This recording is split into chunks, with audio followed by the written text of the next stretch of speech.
60 days ago, the House passed the HEROES Act to provide the relief to families that is so badly needed in the midst of this ongoing pandemic crisis. Since that time, the pandemic has continued to surge.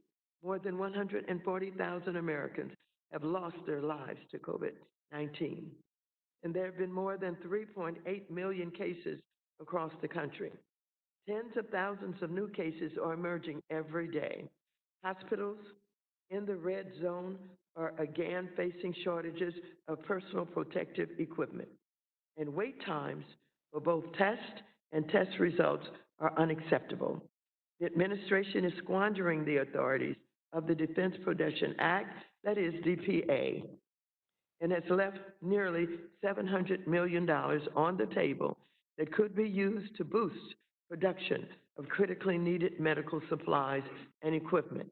The HEROES Act bolsters the DPA to address these shortages, enhances its ability to navigate the conflicting needs of different states, and provides better transparency and planning to ensure the needs of the American people are met. We need these changes now. In addition, federal, state, and local eviction and foreclosure bans are expiring as 36% of renters are unable to fully pay their July rent. At the end of June, 4.2 million homeowners had entered into forbearance. And to make matters worse, on July 25th, the expanded unemployment insurance benefits end through, even though 47% of all renters are unemployed. The HEROES Act would, among other things, provide $100 billion for renters and $75 billion for homeowners to keep families housed during the pandemic. Small businesses have also been hit hard. More than 3 million small businesses closed between February and April, and Black-owned businesses were hardest hit, declining 41%. This committee has worked hard to ensure that all lending institutions, including minority depository institutions and community development financial institutions, can access federal lending programs like the Paycheck Protection Program, that is the PPP.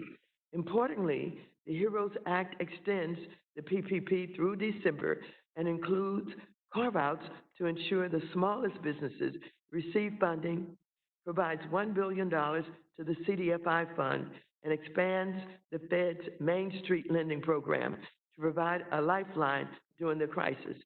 So despite the vast ongoing harm to families and small businesses across the nation and the urgent need for relief, the Senate has done nothing to advance the HEROES Act or any other significant coronavirus response legislation. When asked by a reporter this week if a coronavirus bill would pass by the end of the month, Mitch McConnell reportedly laughed and said, no, we're at the precipice of vast economic harm and possibly the end of Black-owned businesses as we know it. There's nothing funny about any of this. The HEROES Act provides critical relief and protections for all renters, homeowners, people experiencing homelessness, consumers, students, small businesses, minority-owned businesses, and nonprofits, community financial institutions, and state, territory, tribal, and local governments. Colleagues, we must not repeat the mistakes of the past. The 2008 financial crisis resulted in millions of families losing their homes through no fault of their own, and minority communities which had been targeted with predatory mortgages bearing the brunt.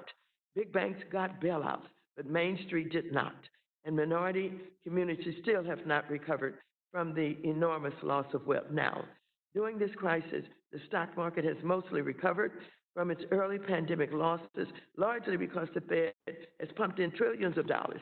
But families are again suffering through no fault of their own. We must not leave them behind.